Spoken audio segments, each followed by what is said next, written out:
Hey everyone, welcome to another video. I'm just as excited as you are to enter this new bizarre adventure with JoJo Part 9 coming out. It's very exciting to see what's next in store for us all as we enter this new chapter in the JoJo story, JoJo's Bizarre Adventure Part 9, The JojoLands. Now without further delay, let's join our new Joestar in his new adventure with Chapter 1, Mechanism. From the start, we get a nice little summary of what a stand is and what they do from a certain mangaka. I wonder who.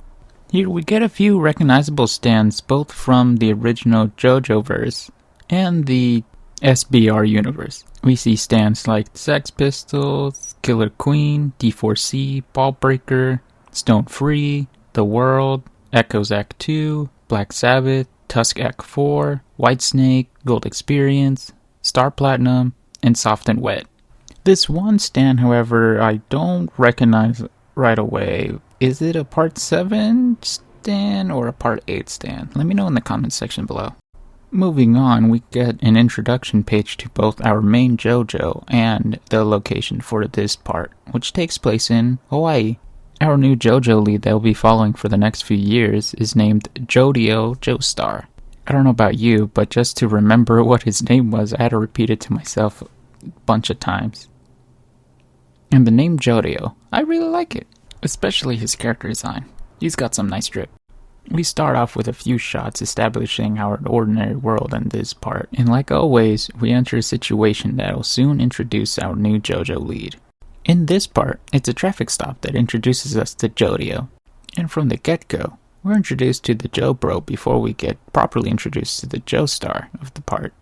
Ooh, that looks good. This police officer had stopped them for driving unsteadily, or so as he claimed, and as the pages go on, we just see him get creepier and creepier. This new character pulls out their ID as the cop stares. After the police officer takes the ID to his car, our new friend here and Jojo have some small chit-chat before the officer returns to the door. When asked by the police officer about Jojo, we find out that not only is Jojo 15, but also the brother of this new character. Not only that, but we also find out that they're 18 years old. And because of their COVID reference, we also find out that JojoLands does indeed take place in February 2023, putting Part 9 12 years after Part 8, which took place in 2011. If I'm mistaken about the timeline of Part 8, please let me know in the comment section below. Back to the story, because the police officer thought that this new character was acting uncooperative, the police officer asked them to step out of the vehicle for a body search. And then in normal JoJo fashion, we get a background character acting very creepy, as we see the police officer trying to take advantage of the situation and acts disgustingly inappropriate in order to find the ID card of this character. Without anyone else knowing, except for the other police officer, Jojo steps out of the car. And then looks like he almost gets back in the car to look through the other window. But this makes for a great stylized action-y JoJo page. After seeing what the police officer is doing to his sibling, Jojo starts making his move. And then Jojo confirms that yes, this is actually Jojo's big brother, which catches the police officer off guard. I really like this reveal, as it shows that yes, you shouldn't be assuming people based solely on their appearance, but more so the content of their character. Back to Jojo, as he makes his move towards his big brother, the officers pull out their guns to force him to stop where he is. Even his big brother tells him to go back in the car. But Jojo has something up his sleeve. We then see it, the activation of Jojo's stand and its effect on the police officer that he targeted. It seems like his stand's ability is to drop droplets of water that causes small little impacts as if it was like 1,000 smaller punches, which originally I thought also made the target flatten, but I think this police officer is just being pummeled by the little droplets, which creates the visual effects of craters in the body. And then we get it. We get it! Our first look at the new main Joestar stand. And look at it, it looks so angry. It's kind of cool, and it's not like any other Joestar stand body type where it's a full humanoid ready to punch. This thing has its own unique design separate from all the other lead Joestar stands. It's kind of cool, almost looks like a plant of some kind. Don't want to say a bird of paradise, but it's got like a cone thing, and it's got like pincers, walking like a vulture droid from Star Wars. It's very cool, and I like the close-up as well. Great detail on the face, and not gonna lie, this might be one of my new favorite stands as we see it develop more as the chapters go on. Back to the creepy cop. He's ready to shoot because he has no idea what just happened to his partner. And then Big Bro over here grabs his face to use his stand ability, which is to shift the eyeballs of the officer. Not creepy at all. But yeah, definitely don't want to make yourself an enemy of Big Bro over here. And then Jojo proceeds to use his stand ability against the creepy officer. And this is the panel where I thought that his ability was flattening. Because look at him! He looks like a pancake now. But then yeah, anyway, Jojo then proceeds to jump on the officer, letting out a whoa! And then proceeds to stomp him out for what he did to his big brother, who then stops Jojo so that they can get out of there as soon as possible, for having beaten these two cops nearly to death. And they get caught themselves for what just happened. Oh look, he gave out an aura. Naturally, to get rid of any evidence that came from the police officer's cameras, Jojo sets fire to the car. Then Big Brother says that he's going to change the license plate, which reveals that his stand ability is to physically change the positioning of objects. So more like the stand ability is literally the move tool in any editing app. And then we get a look at his stand, which, oh my, I'm really starting to like these stands. I mean, look at it. It's almost like Sex Pistols where it's multiple little dudes hanging around, but this time it's like little vehicle things that are like the ones that physically move objects that he wants to change or alter. He then proceeds to change the picture on the ID as well, and then the two proceed to head on out of there. And then we cut scenes to a shady little area. Then we see that Jojo and his big brother deal with the goons and the droogs with this fine group of people here. This shows us, the audience, one of the ways that they get money by doing these deals. It was funny that when asked about what happened earlier in the chapter, they just shrug it off as if they don't know anything to do with it. After they leave, we get some narration and plot dump from Jojo. We get introduced to the sibling pair's mother, Barbara Ann Joestar, and her morning routine. And we also get information about how the neighborhood respects her and treats her well. We're told that she gets a lot of respect and that the siblings do whatever they can to protect their mother. We also get formally introduced to Jojo's older brother, Drogana Joestar, age 18, and more about his routine as well. During more details about Drogana, we also get hints about the fashion boutique Iko, which will soon come later during the chapter. And then we see it. The Joestar bloodline family tree. And judging from it, it does confirm that Barbara Ann is the child of Joseph and the sister of Holly, which makes both Jojo and Drogana cousins to Yoshikage Kira, which I guess in a sense makes them cousins to Josuke from Part 8. And then because, 15-year-old Jojo goes to school, we get introduced to more of his school life, and not Pink Eye over here. They have a little scuffle to hand over some money to each other, and then again, Jojo releases a aura, and the two part ways after they get off the bus. And after some more small talk and money exchange, the two part ways. And then after being introduced to this main character, we get introduced to yet another main character, who tells him to look under the rain gutter for more money. We are verbally introduced to the school's principal, who we'll see later. Jojo talks about his childhood and how he first became used as a gopher.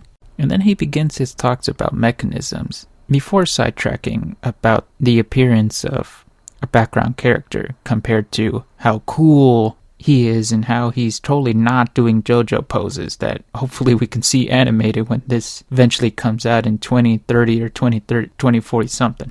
Yep, I sure did make a JoJo Part 9 anime joke. Chapter 1 barely comes out and I'm already looking forward to the anime.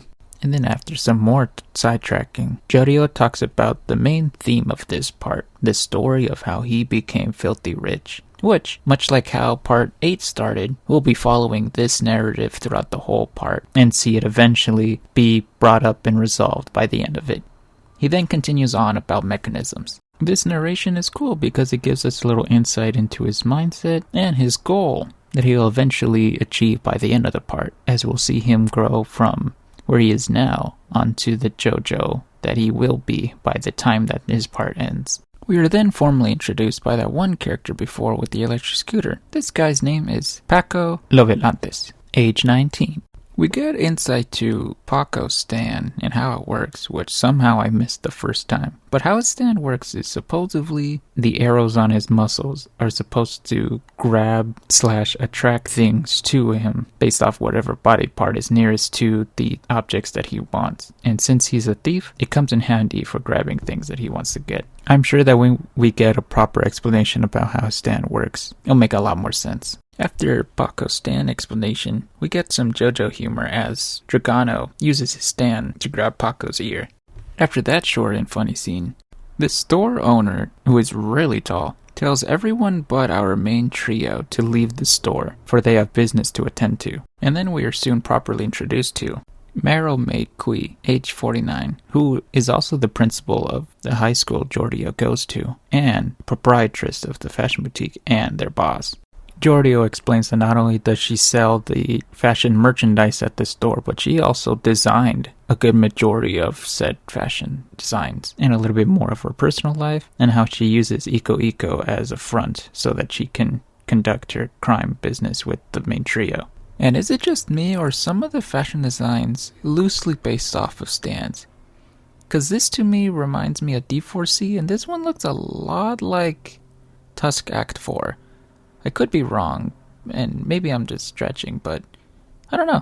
I still enjoyed and like all the fashion designs that are shown behind her.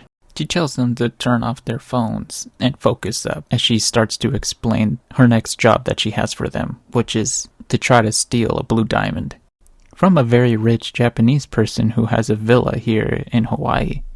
From the intel that she has, they're supposedly a solitary person, and they'll be in their mansion all by themselves. As she continues to explain the mission and how much cut that she'll be getting from the profits, Giorgio does exactly that and thinks about how much money they'll be earning by the end of it if they're successful.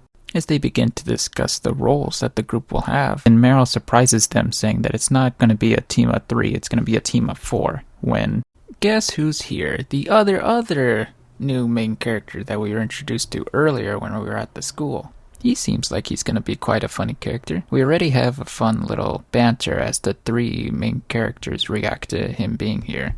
And now knowing that he's going to be with them, a part of the team. We now have our main JoJo crew, for at least the beginning part of, well, said part. And as they came, they all head on out with the mission at hand, an objective in mind. And then we get introduced to their stands. Smooth Operators, in reference to the song Smooth Operator by Sade, the song The Hustle by Van McCoy and the Soul City Symphony, and as most people have already theorized correctly, Giorgio's stand is called November Rain, in reference to the song November Rain by Guns N' Roses. Appropriate name for an already awesome stand. I mean, look at it go. It looks so cool. I can't wait to see how it performs during a stand versus stand battle. Can't wait to see what it can truly do in a fight. And with that, JoJo's Bizarre Adventure Part 9, JoJoLands Chapter 1 comes to an end. I'm so happy and excited to be with you all on this new journey to see the next story that Araki has cooked up for us to enjoy. A really great and fresh new story to jump into. Can't wait to see all the ins and outs that this JoJo part has in store for us all. And with that, the video comes to an end. But what did you all think?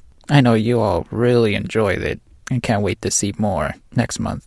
But what you think? Write down your thoughts and theories in the comment section below. And hey, if you liked the video, feel free to drop a like and consider subscribing to support the channel. And with that, I hope that you all have a great day, and I'll catch you in the next video, and especially next month for the next chapter review as well. But with that, bye bye for now, and I'll see you next time.